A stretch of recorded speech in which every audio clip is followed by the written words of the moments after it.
Després d'haver superat 6 reptes esportius, els 64 classificats s'han enfrontat avui a la final de la segona edició del Fit Games.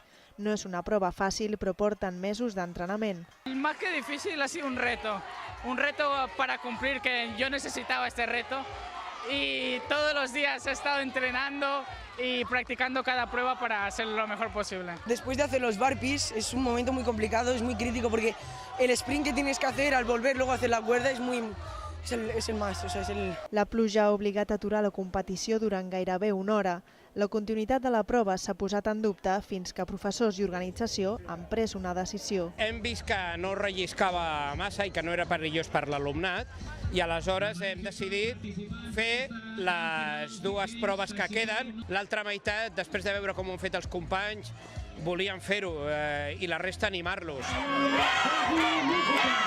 De fet, els companys que animaven des de les grades s'han deixat la pell tant o més que els propis participants. Hemos hecho estas pancartas para animarles y desearles buena suerte y creo que ha servido de algo porque les hemos animado como si nuestra piel estuviera en ello.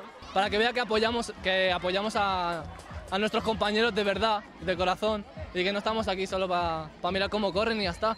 El programa, impulsat pel Servei de Salut, es fa coincidir a quart d'ESO, el moment en què l'educació física deixa de ser obligatòria. A partir d'aquí hi ha molts entrant a fer mòduls o al mercat laboral o altres llocs on ja l'activitat física no és obligatòria. També és veritat que és una edat on comença a haver-hi un consum molt gran d'alcohol, tabac y otras drogas. Fumar lo niego totalmente, es lo peor que podéis hacer porque total, ¿de qué os sirve?